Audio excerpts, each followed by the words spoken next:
Welcome to the good, the bad, and the sequel with your hosts, Doug and Jamie. We are back. This is the movie podcast where we're talking sequels. We do it in two parts. The first, a discussion of the sequel, what they got right, what they got wrong, and how it could have been better. And the second, an interview with an actor or someone involved that made the film worth watching. That episode will come out next week. I hope you enjoyed last week's with Jerry Minor, former writer on SNL. But before we dive into this week's movie, I have to introduce you to my partner in this sequel watching mission, Jamie Riccardi. Jamie, how are you? Good. How you doing, Doug? Pretty good, man. So I know last week you had probably one of the worst movies we've ever seen. I think this week it's going to be a little bit better. It definitely is going to be better. But, however, I think you enjoyed the movie better than I did. So we'll get into that. I did. I think it was almost flawless. But all right. And then before we introduce this week's movie, which you might already know, let's introduce our first time we're going to have a guest. I know we said sometimes we're going to have guests. We have our first guest. He's a big baseball fan. I know he loves this franchise. Billy Wilson. Billy, how are you? Good, man. How you guys doing? Pretty good. Good. Thanks for joining us, man. It's good to have thanks for having me. And this is a perfect movie for me to dissect here with you guys. Because, yes, big baseball fan. Well, big when we thought about this movie, Doug right away said, we got to get Billy on here. So you're the first one on his mind. Yes. Seen it many times. Every opening day, I typically watch Major League 1 and 2. So opening day's coming pretty soon. And that is why we're doing it. So hopefully today is going to be opening day when you guys are listening to this. So I think maybe we have some hints. So you're thinking, maybe I know what this is without maybe watching last week's episodes. But we are breaking down Major League 2. Jamie, first thoughts right off the bat. Well, like I do with the other ones, I actually watched the first Major League the night before. Okay. And what an awesome movie. Such a funny movie, great movie. Then I watched the second one, and I have to be honest, I didn't think it was that good. Now, when I say that, I don't put it on the same level as Caddyshack 2 or The Mask 2. Had its funny moments, but there was a lot that I did not like about the movie. So, but I'm sure you see it a little differently. Well, I would say right off the bat, I just think all right, the first one was made in 89. All right. This one came out in 94. So it's a 5-year difference. So I watched this movie a million times. I never in my wildest dreams would have remembered that it's the next season. Well, that's one of the biggest problems I have with the movie, that it is the next season, but the characters go off the rails. I know. Compared to in one season. And that's where I had the problem. Yeah, so Billy, when does baseball seasons? Remember, if it's the previous year, they lost the last game, right? In the original. Yes, they did. Yeah. All right. So Billy, when was that? When would that be? That's probably around October. Right? We made it some postseason baseball, so we're in October at some point. All right. So this season starts spring training middle of February, right? Pitchers, catchers, early February. Yeah. Okay. So you're telling me in 5 months, Pedro Serrano becomes a Buddha lover. Rick Wild Thing Vaughn, when in any baseball, it's never happened in baseball, you don't take a pitcher that's a closer and stretch him out over the winter, and then he becomes a starter? That's unheard of. And his entire look changes. His attitude changes. And then you have Willie Mays Hayes, who's now just like rolling in money. Like all of a sudden he collected it all at once. It wasn't even like spread out. It wasn't even salaried. I mean, back to Vaughn for a second. His image changed, but the hair. I mean, he had a shaved head at some point. Now he's got a full set of hair in 5 months. It's pretty impressive. I guess all that cereal money from General Mills, I guess he can get some plugs or something. But well, but also, I mean, Willie Mays Hayes changed his look too. I mean, he looked like nothing from the first movie. Yeah. That pissed me off so much. So I understand. I don't know why they had to do it the next year. I think it was so stupid to the point that. So Roger Dorn retires. He buys the team all in 4 months. Like the paperwork alone would not happen. And why don't you just do it a couple of years later? So then all those things do make sense. Like trade away Willie Mays Hayes. Like get rid of him. You can't trade away Willie, though. I get where you're coming from, but you can't do that. He was a staple in the first movie. No, I know he was, but I hate when they try to like pass it off. Like, this you guys here. Well, that's what it is, and you know he was playing Wesley Snipes playing Willie Mays Hayes. Like he wasn't playing the character himself; he was playing it as Wesley Snipes, like trying to pull the wool all over the audience's eyes. Like we're not going to figure that out. They're not the same actor. They're not. You know, it was just too dumb. When you have a character changed the actor changes the character, you know the movie's not going to be a good movie. I mean, right off the bat. Oh yeah, and I would love to see. You know, what movie I really want to see. Black Lightning or White Lightning and Black Hammer? Black Hammer. Jesse Ventura and Willie Mays Hayes. That would have been good. Yep. And that too. So he filmed that movie in the off season. And there's already a trailer. Like what? That doesn't happen. Oh my god. It's just insane how right from the bat. It's funny, like the movie just started and it's like Bob Uecker in the studio like doing a radio show, and when he says it's the next season, like I kept listening to it and then I rewind it and listen to it again, and I'm like, I just don't understand. Like just a few years later, give us something. Yeah. And then what's the point of having Dorn own the team for a couple months and then lose it again? Like I mean that whole was so stupid. Like it didn't make sense. And then he lost money on the deal. So, and then you bring back Rachel. I mean, again, I know we're jumping ahead a little bit, but she looked like she aged about 15 years. Well, she definitely aged at least 5 years. She aged 5 years, but I mean, she didn't look. She looked nothing like she did in the first movie. No, like, I know. I don't know if she had tons of plastic surgery in 5 years or something, but she looked so much older. Like it didn't and she played the same. I don't know. It didn't go. Going back to Dorn negotiating with her too, did you remember the scene where he's like, "It's for $100 million"? I was like, "How about 110?" Or she kept going up, and that's how the negotiation happened. Yeah. He got it for 150 after it started at $110 million. So yeah, he was kind of a doofus. And you know what's funny? In just think the previous season, he's kind of a respected baseball player. Like he was one of the better players like in the league. Yeah, he was preparing for his future. He was talking stocks with what's his name, the catcher, Jake Taylor. There, like that, it all changed. I think he would be a little bit more financially stable and responsible. And they didn't show his wife in the second one. I guess she left him in those 4 months. Well, I'm assuming after she slept with Vaughn, there was a whole, they might have changed right there. And that never got brought up again. Like they were totally fine. I know they were fine after he told them in the game. Yeah, they punched each other at the end of the first one. Remember, they won that game, and they were cool after that. Quick fight. That's all you need to do. If you sleep with your friend or coworker's wife, punch him in the face. Yeah, that's all it is. That's the law of the land. What about the cult of the Vaughn cult right in the beginning of the movie? They all dress like him. They all like look like him, even the kids. And then like, how weird was that? Like, who does that? Well, the one guy was his cellmate or somebody he was in lockup with, because he comments, he's like, "Hey, you're out already." Like, and you change in like 6-7 months. Like, it just made no sense. I think I think that was an overused character through the whole movie. Oh, I know. And he was funny at points, and then it was like, all right, you know what? Enough is enough now at this point, And then he got his two friends next to him. I don't think said any words the whole movie. Like he had his two friends that did not say one word the whole movie. So I was kind of like that at the end of the 15 season with the Mets. So I kind of know what they're going through, and I feel like they let me down just as much as the Indians were letting their fans down throughout the movie. So I kind of have that passion right there. I know what he's going through. Yes, but how quick would you turn on your team like that, though, too? I mean, he turned, so fast on his team that he became a distraction. True. But you know what?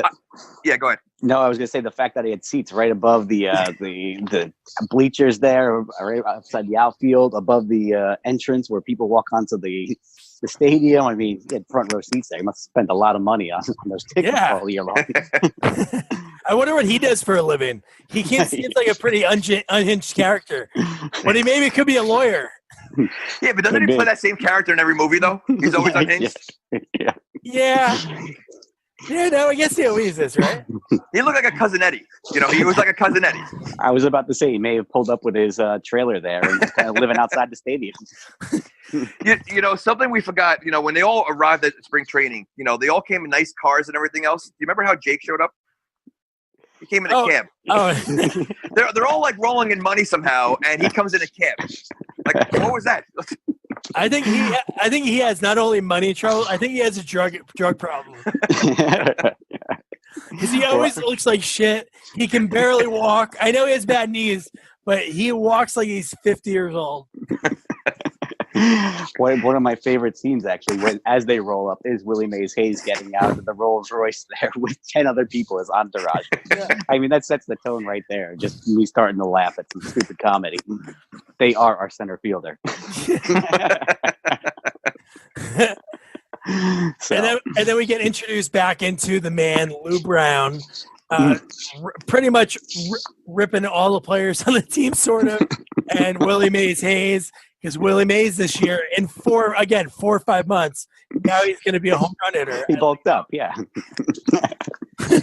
Bill, I got to be honest, that reminded me too much of Jose Reyes. When he came back one year, started bulking up, and instead of using your speed, you're trying to go for homers. I get it. I mean, his first at bat of the season, he's pointing to the crowd, calling his shot. Multiple times. He did it multiple times. And right from the get-go, that is honestly game 1 of 162. And Randy Quaid was going absolutely batshit crazy. Yeah. And now we got to break down the greatest hire, the greatest signing in baseball history, in fake baseball movie history. Dude, Jack Parkman is the greatest character ever. He's a badass. I'll tell you that. That look every time, like when right before the pitch goes, he's just ridiculous. He's awesome. I mean, he's great in every movie he's in. I mean. Yeah, I reached out to his agent, and unfortunately, he was a little bit busy filming something. But I tried to get them to get back to me because I just wanted to find out, what, baseball player, what batting stance that he was emulating, because it seemed like a hybrid of so many different players. But yeah, it's just so badass what he does. I would love a player in the Yankees to do that. I would love a guy that does that. Are there any players that are that cocky when they get up there like that? To have that look in their eyes. It was all in his eyes. He had that look I'm gonna crush it as soon as I get up there. Throw me whatever you want to throw me. I mean, the only person I could think of recent history is almost like a Manny Ramirez. That dude went up there and didn't care. He just grabbed any bat off the bench. It didn't have to be his. He'd go up there and just knew he was gonna crush a ball. That would be the best person I can think of. Jack, being new to the club, how do you feel about the way things have gone for the Indians so far? I'm the only winner on the team. The rest of them are losers, either by choice or by birth. God, so badass. Man, and what about Serrano? And, he gets rid of it. He goes, I'll do it myself now. And he goes up there, and then he brings Joe Bull back. And then now he has, was it Buddha? Or was it Buddha? So now he has Buddha and Joe Bull. Right, meet Joe Bull. And don't cause any trouble. He tells him. I know, and he's killing birds. He hits a bird with a baseball, and he runs into the outfield. The run doesn't score, and that's why they lose the game. It's and again, this is 5 months. I know. In 5 months, his demeanor changes. Unbelievable. I don't know what kind of monkey or monastery he went to or whatever to become like that over 5 months. But yeah, he was a feared hitter there. You couldn't throw him a fastball in the first episode, the first movie there, and now all of a sudden he becomes this guy who, they said at one point he wasn't taking practice swings because he might kill a gnat. That's great. It's funny that this is the next season. I wish they would have brought back that guy that's in a million movies, the pitcher from the first one, the older guy. Oh, yes, yes. He was the one that drank Joe Boo's rum. Yes. He's a snot ball. Yes. Yep. Vaseline on his hip. He had everything all over the place. You put snot on your baseball. Well, they did have a pitcher that in the second one I've never who pitched the last game Who was that guy? Oh, dude, and he pitched the whole game. He pitched the whole game. That made no sense. He pitched, and the score was like 6-7, right, or 6-5, and he was still in the game. And he, yeah. 8 2/3, and he gives up 5 runs. That never happened, even back then. Shoop, right? Wasn't that his character name? Good name, Shoop. Yeah. And then Rube Baker, who I hated so much. Yeah, he was an embarrassment to the movie. Yeah, I didn't get that. So you're telling me there's not another baseball player or catcher that can't throw to the pitcher? Well, how quickly did they get rid of what's his name? The manager. Taylor? Yeah. I mean, he was the hero of the last game. You know, I know he had bad knees and everything, but they really threw him to the curb. Like, all right, you're not playing anymore. Just manage. Like, there was no loyalty whatsoever. They didn't give him a chance. You know, it was his last shot, and they get rid of him for a guy who can't even throw it to the pitcher. I mean, yeah, it was ridiculous. I was going to say, the way they figured out his problem was to have him read more porn. Yeah. Took his mind off of it. Yeah, you know what? Honestly, I don't understand the whole concept. Because then he went to Frederick's, was it Victoria's Secret or Frederick's of Hollywood or something later in the movie, and now he's like he's an advertisement for like the underwear, like, and that's what keeps his focus. Like I don't understand that. That was he reads weird. the articles. Yeah, I know. And if Jake Taylor did have that drug problem that I alluded to, which causes money problems, how bad would that be? Like he has to talk to Rene Russo, and it's like, oh, what happened? Did they sign another guy besides Parkman, who's like one of the best catchers in the league? Oh no, it's this guy that can't even seems like the guy really can't read or write besides like porno mags, and he can't throw back to the pitcher. It just made no sense. Is he in a lot of movies, or is he like? He was in Starship Troopers and he got his head blown off. That's all I remember. But that's it, right? Like, and they gave a pretty big part. I mean, he was in like almost every scene. Like he was a big character. I'd rather see more Hayes. Oh, definitely. So weird. I mean, let's be real here. You wouldn't be in the major leagues if you couldn't throw it back. You probably would be. You couldn't even make it to like single A balls. Oh, yeah, you would be drafted if you couldn't throw. Like that wasn't like he was a lights out hitter there either. Like, I don't know what they brought him up for. He could barely hit too. He slapped to the ball. He's the team motivator. That's why they have him there. Yeah, true. Oh my god, he was the heart. Speech. Oh my god, dude, that speech was horrible. But you know, I mean, what made the first movie so good is the characters that they had. You know, that every character had their own, you know, outlet. You know, Vaughn and Willie Mays Hayes and Serrano. This movie, it was just like, I feel like they went in such a different direction. And I think that's why I didn't like it. They took away what worked in the first one, and they totally, because really they only replaced one actor. So they brought back the whole cast. You know, the whole cast came back. So the movie should have been good. You know, totally. But I think they just, because they took away what the characters, you know, quirks in the first movie, I think it ruined the second movie. That's where the fault was. That's my. No, that makes sense. I think everybody was the same. Like Pedro Serrano being such a badass. Like Rick Vaughn was. I don't understand why they wrote that in. I feel like that was when maybe he had some pull because he was doing a lot of movies by then. Like I know he did movies before Major League, like Platoon, and he was in like a ton of stuff. But I feel like he was like, hey, you know, I look this way now. I want to be this guy. Because that whole relationship he had with that woman and going to these fans, dude, when she said, I can't even like say it with a straight face. When she said, the General Mills people want to see you. Just her name too, Flannery, right? Yeah. Just sounds bougie. Yeah. It was just insane. Like, and then, oh God. And then he has to do that commercial. And it's like, it reminded me of Rocky. Yes. He couldn't. You're such a moron. So the right guard, right? The right guard, yeah. Right guard. Yeah. He kept mixing up the words. Yeah. He got straight out of prison the year before, right? From prison to the ball field. Now he's signing contracts with General Mills. And having his hair grow in 5 months. That amazes me. I mean, you know, like I said, he had that whole little like buzz cut in the back, like that crooked look going on, and now he's got a full set of hair. It was like pretty impressive. But don't you worry, Billy, that comes back at the end.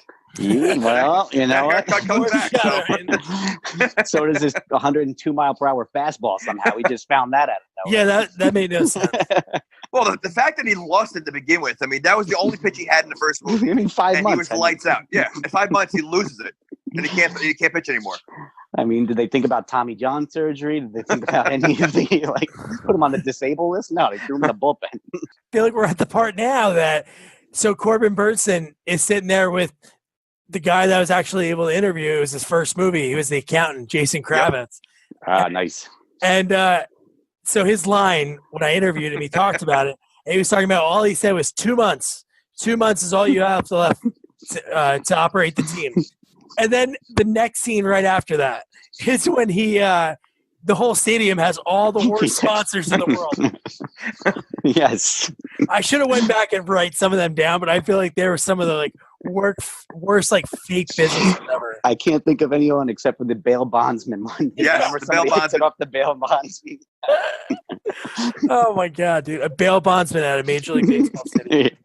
And here's if this movie was actually filmed at Oriole Park, Camden Yards, like when it first opened.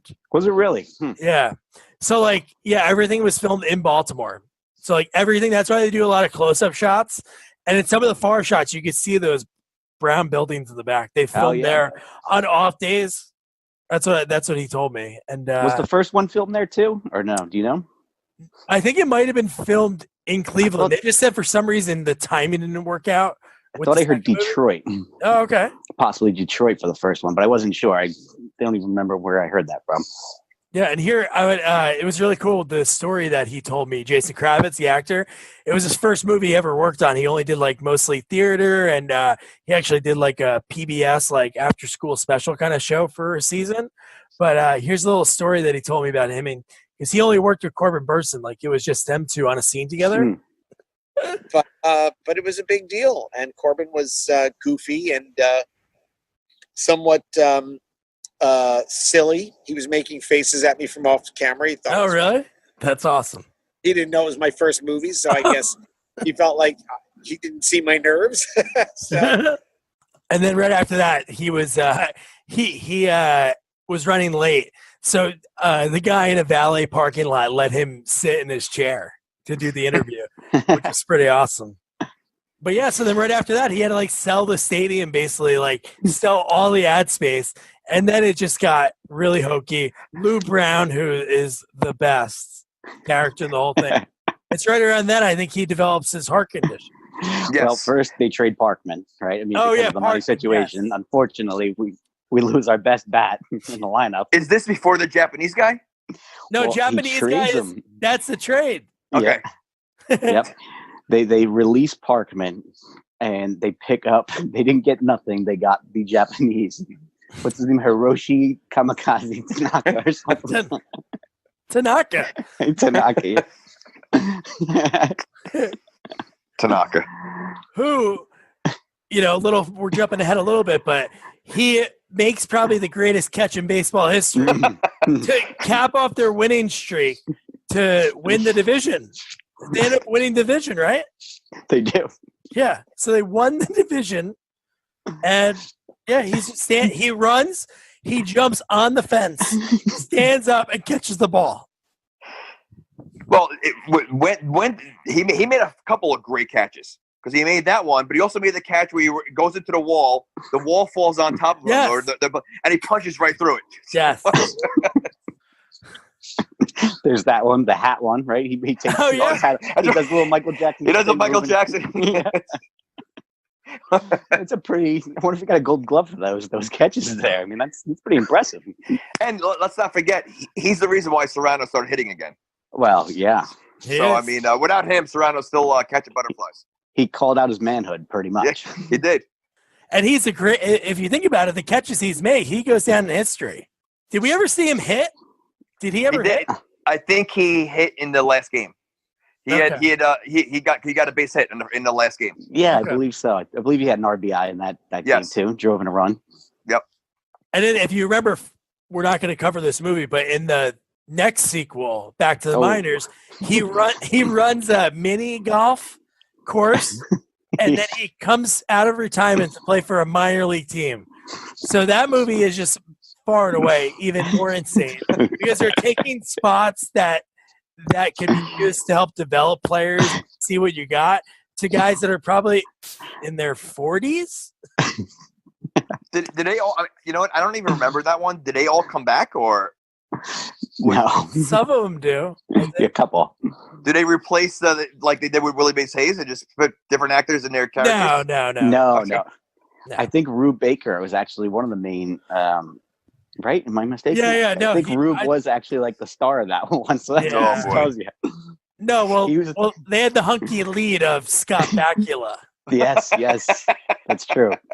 And Jefferson Darcy was the manager. Oh God, yeah. He was the manager of the Minnesota Twins. Oh man. So that's what's so dumb about the third one. They couldn't even use the Indians anymore. It was the Minnesota Twins. Dorn bought the Twins. So this guy has a The lot. third one just got unrealistic. I mean, Yeah, this guy's punching through fences. And, yeah. This one personally, no. Third one took it to another level. So punching through wood in the middle of the game, that's okay. But then when you owning a miniature golf is not. Yeah, punching through wood, which was like the sign that Dorn had to put in the outfield to make sure that he was getting a sponsorship to make money to pay for the players. That's it. I know. That was a little foreshadow. For some reason on YouTube, the only clips that they have of this movie are from the last game. Because that's another last game clip. They don't have the other one, the first marble interaction. Yeah. Where do these marbles keep coming from, by the way? I mean, I wouldn't even know to get marbles these days. Well, this was 1984, wasn't it, or 1994, I guess. Yeah. Were marbles relevant then? I guess Pog, it's where you used to Pogs, buy your right? Pogs, yeah. Yeah. And in this movie, they actually showed you Serrano playing the field also. Like, I don't think they really showed you him playing the field in the first one, but he actually played in the field this one. Yeah. Like, make some plays. He made a great play where he was stretching in the outfield, if I'm not mistaken, doing some aerobics, and he went back on the ball. It bounced off of his head or glove over the fence to give him a home run. So that was a quality defensive play there. You think whoever wrote that scene was like, you know what, I really hate Jose Canseco? Or did that happen after that? Yeah.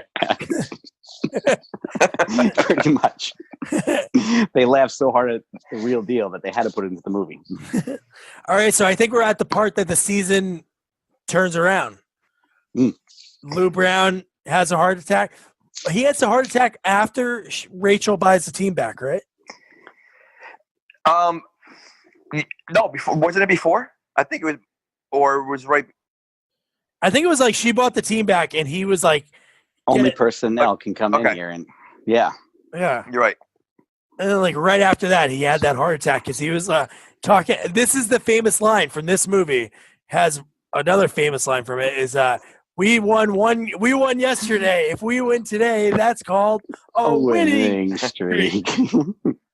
It has happened before. Now, why would Rachel want to buy back the team after knowing the issues of the first season? Like, why would she want to buy it back? Like, if I remember correctly, she said something along the lines that she wanted to watch them fail since she wanted to be part of their failure since they were doing so bad. And they cost her trip to Miami or moving the team to Miami the first. That now that they were doing crummy, she wanted to buy them back and watch them go down in flames. But do you really have to buy them to watch them go back? I mean, they're already doing crummy anyway. So you'd rather spend the money? I mean, maybe she made a good. I mean, she negotiated up to 150 million. She probably bought it back for probably 50 million or something, knowing the way Dorn negotiates. So it was probably a win-win for her. She made $100 million, and she got the team back to watch them go down. So, but maybe I know she gets off on that, but it's kind of like psychotic because she's like she's hitching her wagon to a team that's losing. Do you think like Bill Gates or like some bazillionaire like Jeff Bezos is like, man, I really hate the Jets and they're gonna have a bad year. I want to buy them now. Well, that's what I mean. Like, that also made no sense. Like, why would you want to get back in the picture? I know. I mean, yeah, I guess they ruined her life by that, and she had to get back into the league to watch him go down. I don't know. Kind of strange. Yeah, and then Jake Taylor takes over, the great catcher, and he does pretty well with them. If they would have had, what the record is, man, he really turned around because they were like in the basement of the division. Did they talk about the exchange of why she lost it to begin with? She just wanted to sell it. So she just sold it to Dorn, and then that was. Yeah. Pretty They much. didn't go too much detail about that. Yeah, originally in the first one, I know she wanted to move to Miami. Right. So I guess because they made too much money, she couldn't. But I mean, they make money, you think that's a good thing. So yeah, they didn't really give the reasons why she overall wanted to sell. I should have the stats up for the movie, but it's got to be like an hour and a half, right? Like lengthwise? Yeah. Well, you know what? We actually, my son taped it on TV, so we watched it with commercials, and it was 2 hours. He taped it? What, on your VCR? Yeah, on my Betamax. So he taped it on my Betamax, and it was 2 hours. So you figure with the commercials, it was probably about an hour and a half. Okay. When does the fight take place in the dugout? I think we're right around that part. Oh, the fight is what changed the season around. That was one of the big turning points too.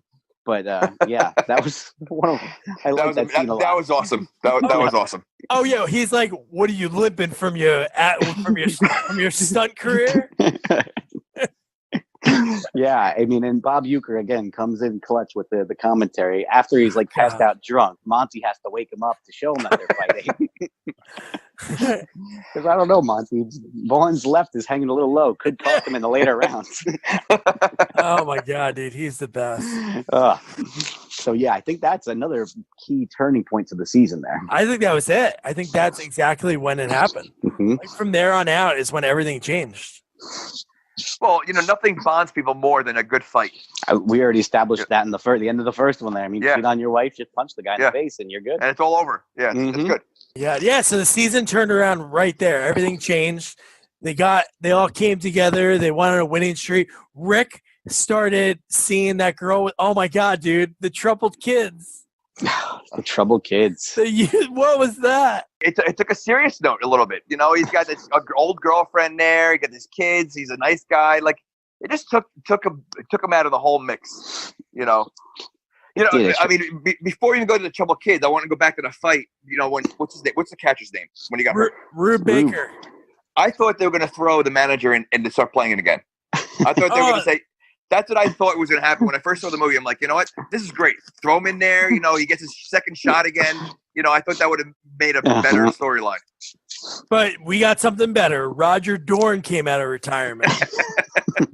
He activated himself. And what is what's his name? The announcer. Uecker. Bob Uecker. He's like, oh, he gets his first hit of the season. Oh my God, that's awesome. And then he refused to come out of the game after he got. Yeah. Which he cannot run, even though it's a year later. He can't run. But no, back to those troubled kids and the old girlfriend. It was that girl that was in Dazed and Confused. She was in Coneheads. Dude, I looked her up. That's all she was in. She was in like one or two things after that. So I wonder why. Because she was awesome. So those movies came after Major League? They actually all came right around the same time, if I'm not mistaken, right? All within the same couple of years. Like, I wonder if Major League 2 came after, it was a nail in the coffin for her. She's like, oh, no one's going to hire her now. She's a Major League 2.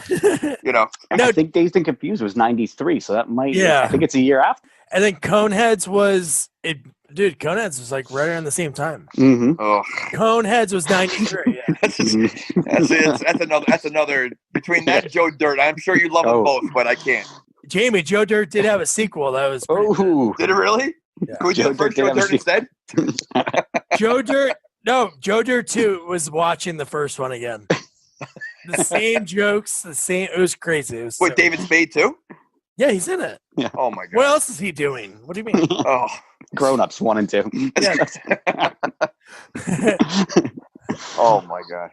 They're in the playoffs. They won that last game. We already covered the amazing catch by Tanaka climbing the wall, catching the ball. And that's when Vaughn came in. So Vaughn was like, I got this. And he almost served it up. He almost cost them the year. So we're in the playoffs. And they didn't show, but 93 was before the wild card, right? So were they still – because that game they went to the World Series. But they didn't talk about the first series at all. No, well, it's two divisions, I think, still at this point, right? So they're just in the they're in the East at this point. That's why they're going against the White Sox. I think so. Yeah, the White Sox. The White Sox, yeah. to make it to the World Series. Oh, actually, well, But there should have been a series before that. There should have been a division, then a championship. should have, yeah. So they totally just said, screw that. We don't need the audience. They swept that one. There was nothing exciting in that particular series, so. I don't remember the newspaper spinning for that. Shoop went out there and pitched 4 complete game shutouts. They do a lot of newspaper spinning in this movie. Yeah. There's a lot of fake papers. I would love to get one of those.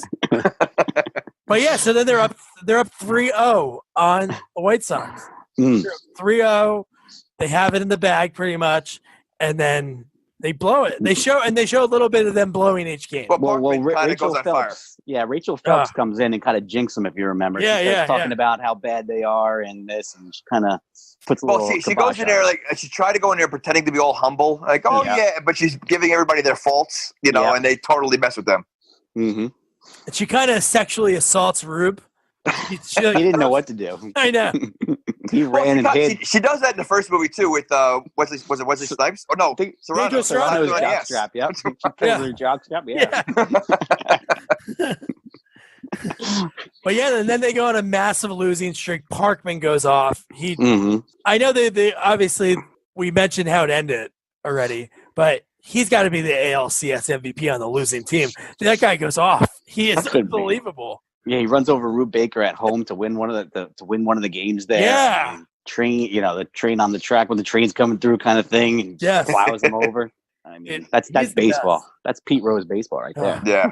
Parkman, I would love Parkman, like a Parkman guy on the Yankees. Mm-hmm. He is just so badass, and he just doesn't give a shit about anything. Wears his sunglasses up at bat, doesn't care. Well, I thought we were gonna have another one when Willie Mays Hayes has a little argument with him. Mm. Oh, I know. I thought he was going to run right over him, but no, instead he does a little Superman dive. Yeah. He kind of tricked him there. I mean, I was hoping for a good collision there too. Yeah. I mean, but because he makes fun of his stunts. mm-hmm. Yeah. Hey, Black Hammer. Yeah, but you know what though? I think Jake has much better smack talk as a catcher than he did than Parkman. Jake was great in the first one with his smack talk. Parkman, needs a little work on it. No, Jake's smack talk was the best. Yeah, he was talking about some dude's wife right at the thing, and he popped up the ball to end the game, right? Yeah. And he knew right off the bat. Like he's like, "Oh, okay, don't worry, I'll handle this." So just throw it over the plate. Yeah, you knew the guy's weakness, so he was pretty much throw right there, and he could get him to pop it up. But didn't Parkman at one point say those? So how's your wife and my kids, or something like that to one of the guys? I think he did say that to somebody. Yeah, how's your wife and my kids? It is a damn shame that on YouTube they do not have Jake Taylor's speech. Oh, when he's like, Lou Brown's like, don't give me that win one for the Gipper kind of shit. Promise me. He made him promise. Yeah. And that not only did he go against the promise, but he made him like he's dying. Like his last wish. Yeah. Win one for me. I love this British shit. I may move to England. Oh my God, dude, that is the best. All right, so we covered Omar Epps. He scores. And then I think right after Omar Epps scores, I feel they take the lead back. But then Parkman hits that bomb. Parkman, he hits the bomb, I think, in an earlier game. I don't think it's that one. Is it? No, he does because they go up on that. He was like a 2 or 3 run. That's right. 2 or 3 run homer. He does a little shimmy around second base, and he goes to the crowd, and he's taunting the crowd. Yep. Yep. And then it's the Pedro Serrano clip with the marbles, and they're all holding the marbles. He hits that 3-run bomb, and then they go up 6-5. Yep, that's right. And then we're in the bottom of the 9th. And now this is before Randy Quaid gets kind of almost thrown out. You know, when he's still taunting, he leaves because he's right over. Now he's right over the pitch, the bullpen, the tunnel. But the tunnel coming out. Mm-hmm. Right, because that's when he sees oh my God, look who's coming, kind of thing. And out comes Wild Thing, wearing a leather jacket. I know. The people up in the booth, they get the music ready. They're all pumped up because they see him with the binoculars. Yeah, that girl runs out. Yeah. Yeah.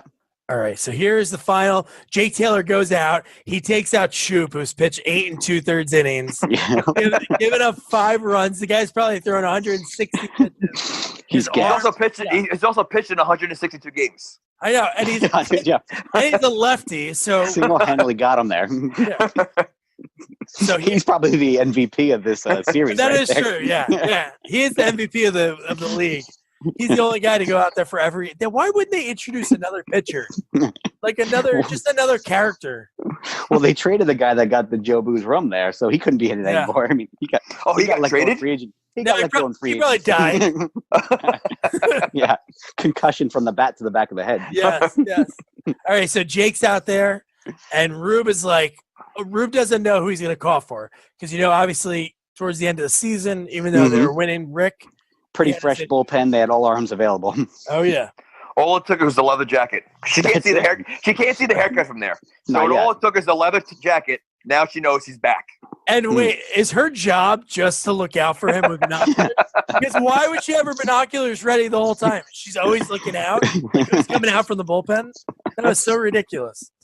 Well, nobody ever comes out of the bullpen. It's Shoop and then Vaughn.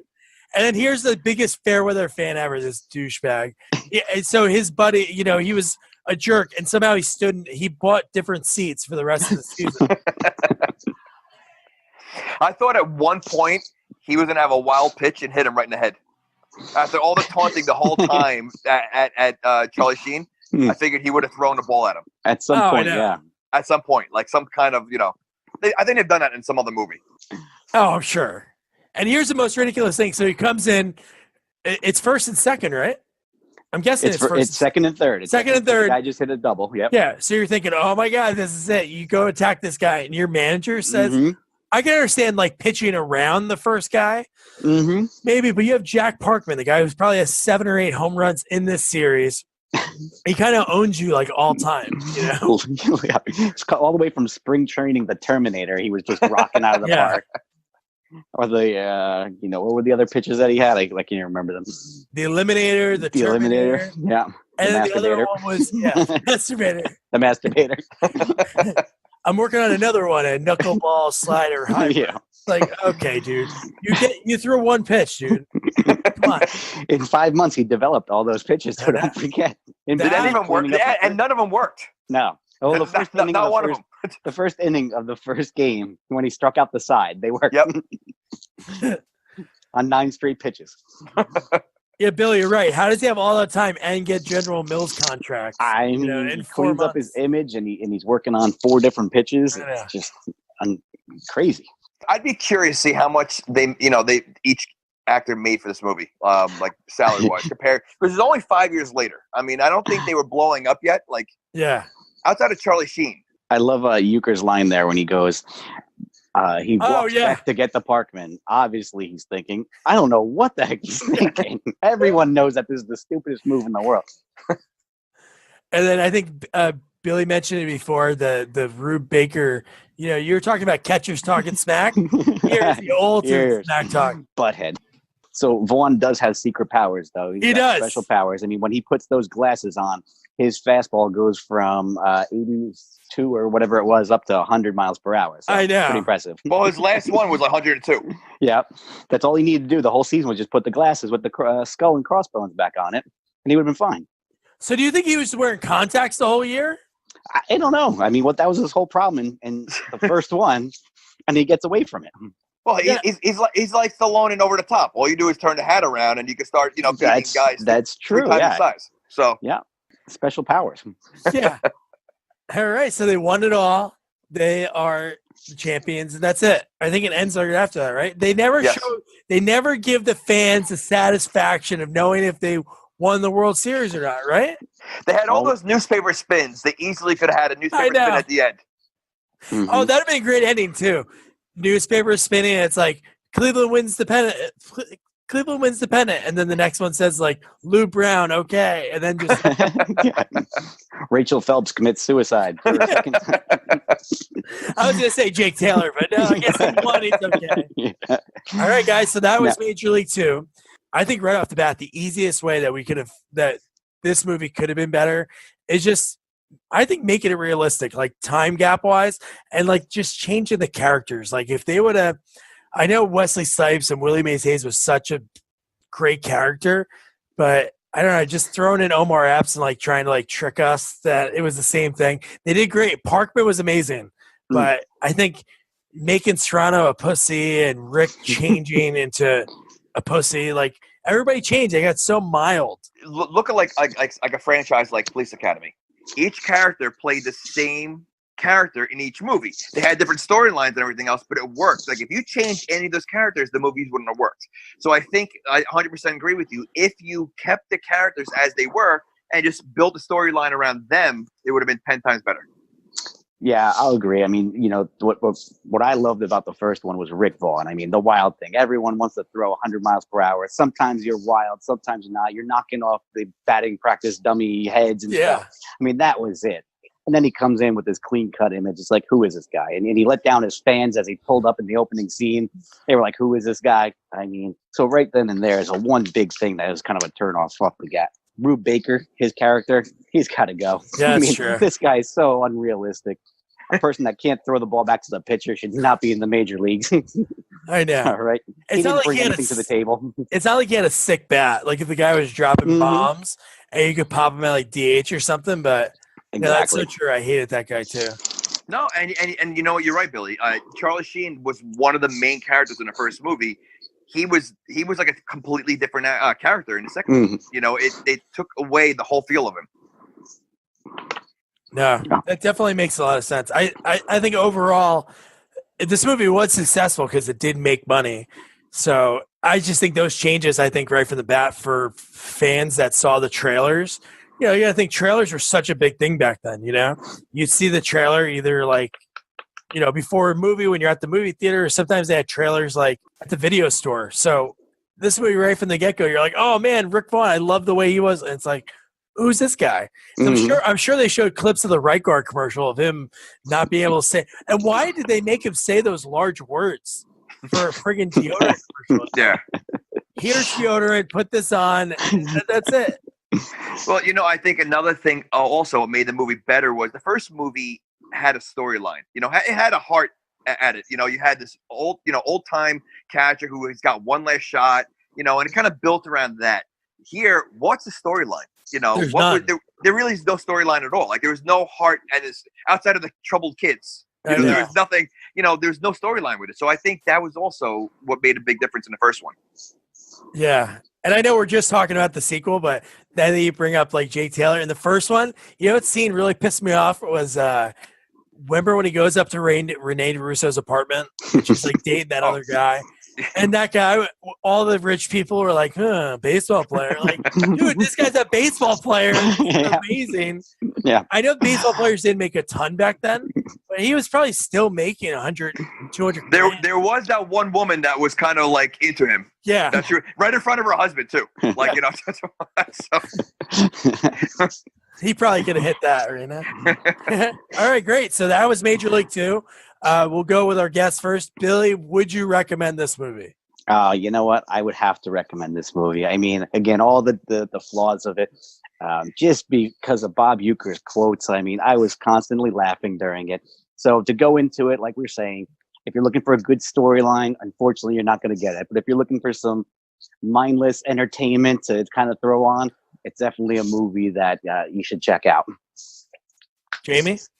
I agree. I think I would definitely recommend it, you know, going into it knowing, you know, it doesn't touch the first one, doesn't come close to being as good as the first one, but it still has its entertaining moments. It's not a sequel that you'd be like, you know, 20 minutes in, I'm ready to throw it off. You know, it keeps your attention the whole movie. And especially if you're a baseball fan, it's still like, you know, it's fun watching baseball. As corny as some of the scenes are, it's still fun to watch. So I think it's still definitely, you know, enjoyable. Yeah, and thinking back, again, I really love this movie. I had this on VHS. I watched it like a million times as a kid. Yeah, there's like the flaws in the story, and it's stupid that it's the next year. But if you think about it, like the first one, the lines that you might say, like when you're talking to your buddies, like, win the whole fucking thing, you know? Or strike this motherfucker out. Those are the two lines that you think for the first one. I don't know. This one has more. You got the eliminator, the masturbator. You have no marbles. God, there's got to be another one I'm not thinking of. But there's so many lines from this movie. So, yeah, you have to watch this movie. I think it's a very strong statement, though, Doug, that you love this movie. I love this movie. movie. Do you really love this movie? Because that's a strong statement. I mean, I love Gladiator and I love Braveheart. I don't know if I love this movie. That's a big statement. I could watch this movie over and over. Dude, the character Jack Parkman. I wanted so bad to be able to interview David Keaton, but so that was us breaking down Major League 2. Hope you enjoyed it. Remember to follow us on Twitter at Sequels Only. Recommend some sequels for us to watch. I'll reach out to some actors or folks that are involved so we can get some behind the scenes content. We do have a lot of exciting interviews and movies that are coming up on the horizon, but stay tuned for next week's episode where you hear the full interview of me chatting with Jason Kravits, who played the accountant in that really short scene with Corbin Burnson. He had a great career. He started acting at a young age, and he was on the hit show The Practice as a regular cast member for 2 seasons. So he has some great stories, especially one about the Fonz. So you'll enjoy it. Thanks again for listening.